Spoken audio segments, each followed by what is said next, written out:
Hey everyone, welcome back to the channel. So about 2 months ago, I shared the first part of my home selling journey in the Netherlands. Why I decided to sell, how I prepared the house, and what it took to get it on the market. Today, I'm sharing part 2. What happened after the house went live, how the process unfolded, and what it felt like to finally move out. Alright, so let's begin. Once the house was put on the market, I actually went to Spain and Portugal for a few weeks. Of course, I gave the keys to the realtor and we kept in touch. After 2 weeks, there were approximately 10 viewings. So from an activity perspective, this was very positive.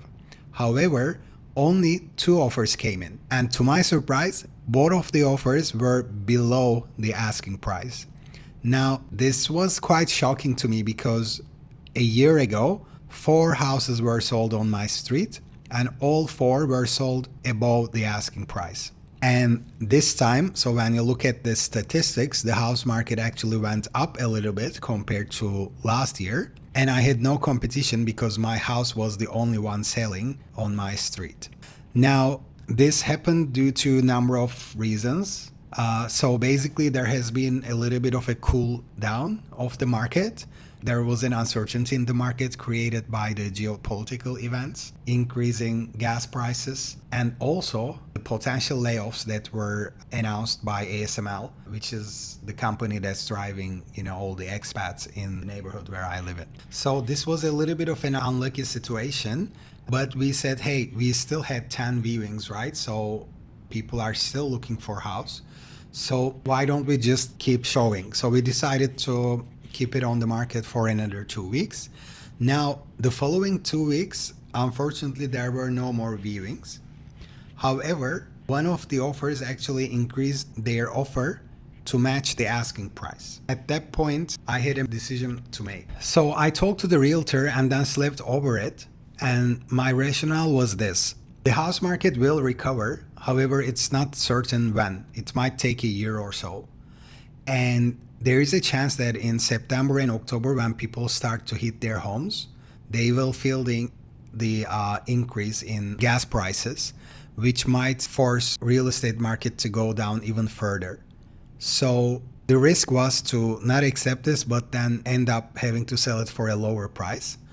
Or the market would recover and I would sell it for over the asking price, but then that might happen in 6-8 months from now, which means I already incurred a lot of costs till then of keeping the house and my new apartment that I purchased.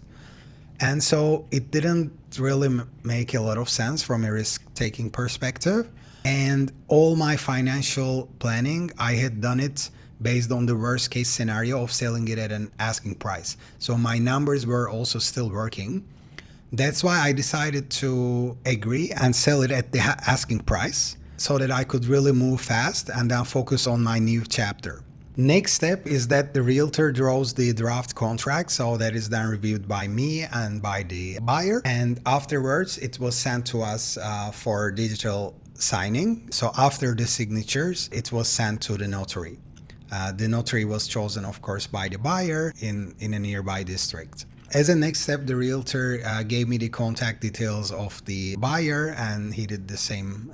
So he gave my details to the buyer so that we could really get in touch for the transition. I also wanted to ask the buyer if they wanted to keep any of my furniture because I was downsizing. So I wrote to the buyer and congratulated her. The buyer was super friendly and super excited about the home. She did not want to keep the furniture because she wanted to have a fresh start, which is understandable. And we also decided to meet up. I really like the collaborative approach because the buyer wrote to me something along the lines that, let's meet up, I would love to walk through the house again and then we can discuss how we can help each other to make this transition better. So that I really liked. And when we finally met in person, the buyer gave me actually a bottle of champagne with a handwritten note of congratulating me for selling my house and buying a new one near Amsterdam, and that she was also super excited about living in this house. And she wrote that in a handwritten and in my first language, so that was kind of a nice touch. I have been very flexible and try to help as much as possible to the buyer. For example, she came to see the house 3 or 4 more times with constructors because she wanted to change a few things after the transfer and before starting to live there. And she really appreciated my flexibility with that. Overall, the communication flow was very good, very professional, friendly, and collaborative. Also on the financing part, so they had 6 weeks to get the financing in place, and there was a minor delay, so they had requested 3 more days, which was understandable. I agreed to that, and eventually they also got their financing in place. And next up, I contacted the notary to make an appointment and go there to grant them power of attorney because I was coming to Canada in the week that the transfer was scheduled. But by giving power of attorney, the transfer could actually go ahead without me. And by the way, I handled all this in Dutch, so I'm really proud of myself because in my previous notary appointments, I always had to get an interpreter because my Dutch is pretty much intermediate, but I did that anyway just to be on the safe side to make sure that things were going smooth. But especially when I bought my apartment near Amsterdam, my experience was that the interpreter wasn't that necessary.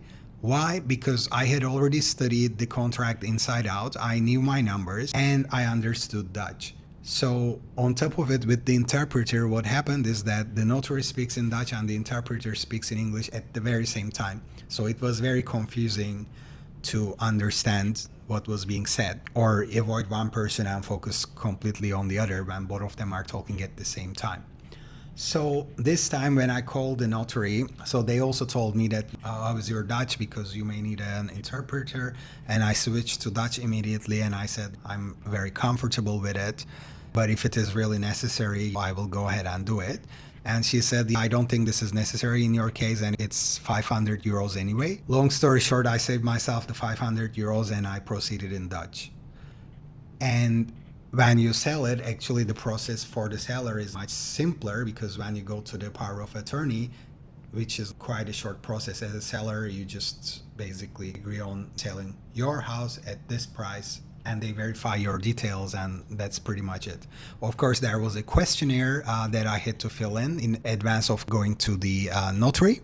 All right, so the part that actually took the longest time and has been really challenging for me and exhausting emotionally was to move out because I really had to downsize, meaning I had to throw away stuff, I had to go to the donation center, I had to give away stuff.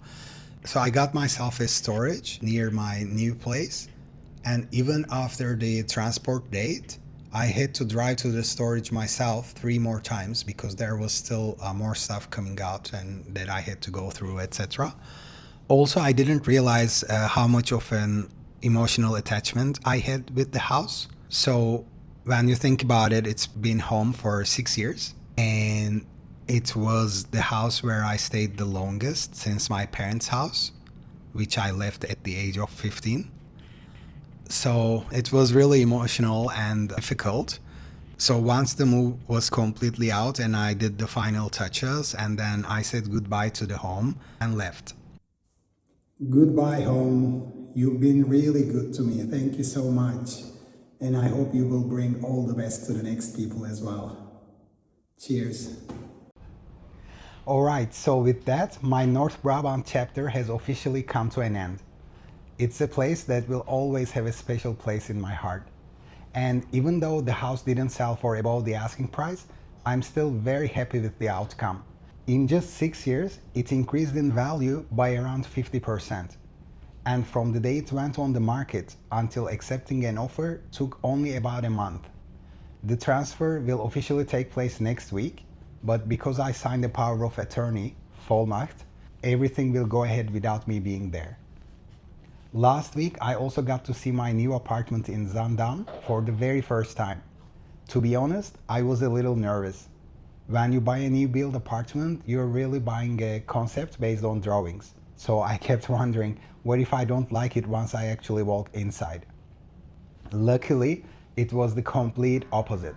The apartment felt amazing and somehow it looked even better than I had imagined from the concept images. It's made me even more excited for this next chapter. Unfortunately, it won't be ready until January. So until then, I will be spending most of my time traveling while having a small base with friends in the Netherlands.